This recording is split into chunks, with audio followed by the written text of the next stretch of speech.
Hello and welcome to Local Edition presented by Time Warner Cable. I'm Ron Roberson. Lori Fusaro joins us from Karma Rescue, and we're going to talk about fostering, a very important aspect of that business. Lori, welcome. Hi, thank you.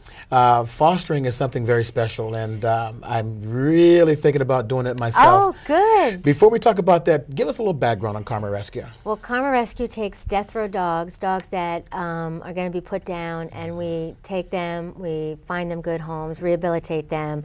We deal with a lot of the hard-to-adopt breeds, like the German Shepherd, Rottweiler, Bull Terriers, those power breeds. And then also we do a lot of senior citizens, dogs that have been dumped because they're too old and can't stand that. So we take those and we find them homes that they can live with until the end of their life. Yeah, great work you all do as well. Fostering, by definition.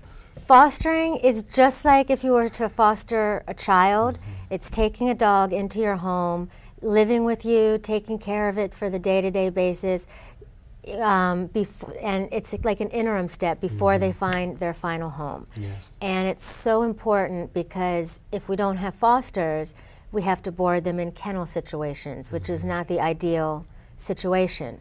Foster parents also really help figure out the temperament of the dog and what they like and give them love and affection and all of that stuff that they miss in the shelters.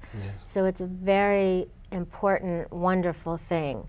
I actually got my dog from fostering. I started fostering and I fostered 2 other dogs before her, and then she just was a perfect match for my family. So now these dogs are just not dogs that are placed in your home and have no training or anything of that nature. You go take it to the next step before you place these absolutely dogs. They're fully trained, rehabilitated if necessary, find all of their quirks and special things that they might need and take care of that. We have a great trainer that we work with, Brandon Fouché, and he's just amazing. And it's such a, we make sure that the dogs are well-rounded and ready and no problems whatsoever. Even if it's chewing or barking or peeing in the house, we figure all that stuff out before.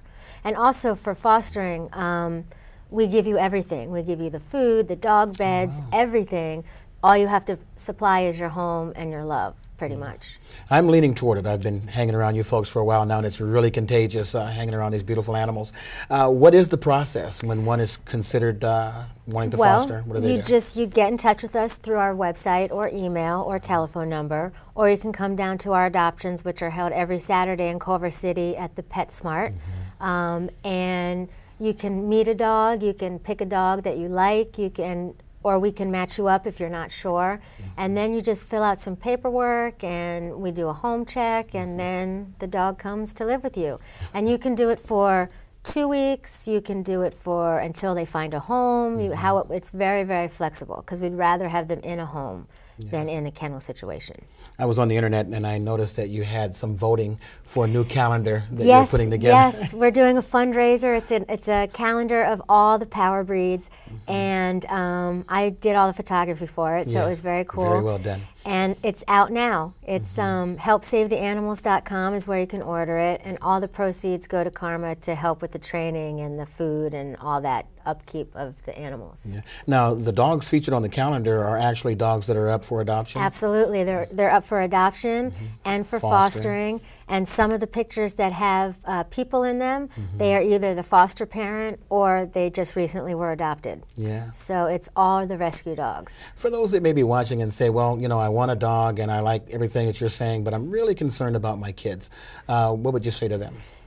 Bring your kids down to adoptions. We have, coming up in January, we have a troop of Girl Scouts coming to work at the adoptions to earn their community service badge. And you can see which dogs are good with kids, which dogs might not be, which dogs your kids actually like. We also have a lot of puppies that, we actually just pulled 7 puppies from the shelter, and all of them need homes and foster homes. So, Lori, thank you so much. You're very welcome. It's always a pleasure. All right, thanks. Thank you for joining us on Local Edition. I'm Ron Roberson. We'll see you next installment. Bye-bye.